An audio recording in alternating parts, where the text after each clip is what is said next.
on board with Bastianini.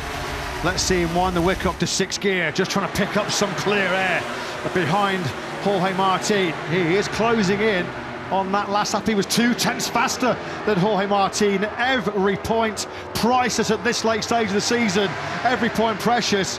And big points here potentially for Bagnaia going into the Grand Prix tomorrow. Can the Beast find a way through on the last lap here for second ahead of Martin? Plenty of overtaking opportunities still to come on this final lap, even if the best opportunity has probably already gone. Turn 5 is definitely opportunity, so is turn 10. He's going for it, no doubt about it. He's now close enough. He's right on Martin's rear tyre. Martin goes defensive. On the inside, though, goes Bastianini down the hill, trail braking into that first gear, turn 5.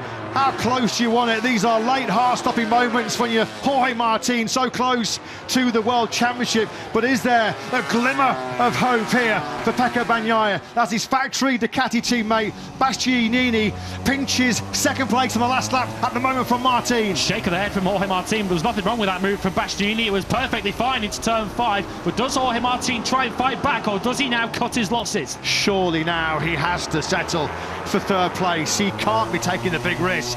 It's going to be a Rossi Lorenzo move, isn't it, from 2009 if he is to find a way back through. Will he go all in?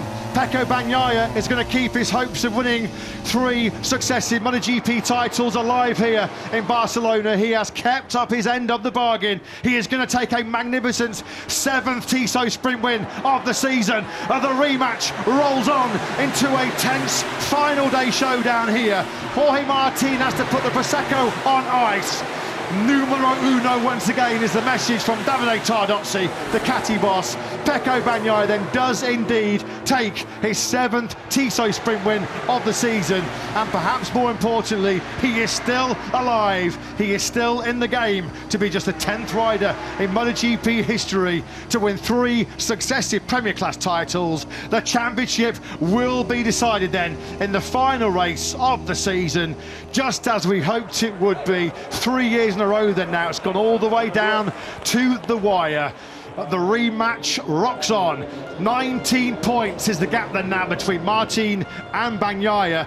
Based on Bagnaia in Ducati as far as Enea Bastianini is concerned. How decisive, how crucial in the final reckoning could be that last lap turn 5 move from the Beast on Jorge Martin? Well, we'll have our answer, won't we, in just under 24 hours time. But there is a flicker, a glimmer of hope for Bagnaia. Yeah, this was into turn 5 as Martin checked up, and a little shake of the head there through turn number 5.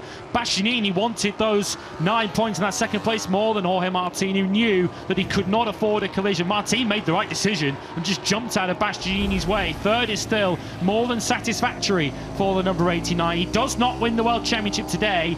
All he needs to do, it makes it sound very easy, 9th place or better tomorrow for Jorge Martin, and he's world champion. Anything other than that will leave the door open for the reigning champion. 7 successive sprint podiums now for Enea Bastianini, and significantly for him, he does wrestle back 3rd place in the championship from Marc Marquez, who struggled home in 7th place. He was not a force to be reckoned with really at any stage, was he, after the early contact with Pedro Acosta.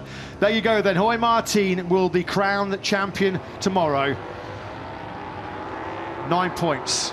There is the beautiful tribute there. There is the Valencian flag being carried aloft by Alex Marquez. He was right in that podium battle, wasn't he? Until a mistake late on at turn 10. He still took the checkered flag in an excellent 5th place. Top right that by the younger Marquez sibling. But Pecco Bagnaia stands on the pegs of the factory Ducati. Will he still be standing tall?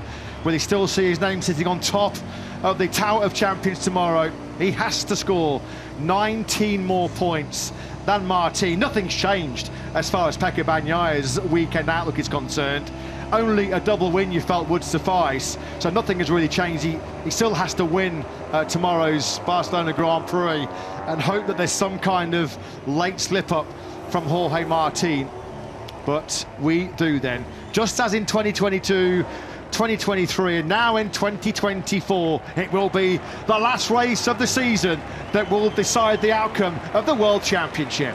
Yeah, Pecco Bagnaia must finish in the top 2 tomorrow to have any chance of retaining his title. If he does not do that, then Jorge Martin can park it up and get the deck chair out. He will be champion. That's a lovely moment, isn't it, for Aleix Espargaro, riding the very first bike he ever rode in this Grand Prix World Championship. This is a career that has spanned 339 Grand Prix by the end of tomorrow. A lovely touch for Aleix Espargaro in his final weekend. He saw the checker flag today in 4th place.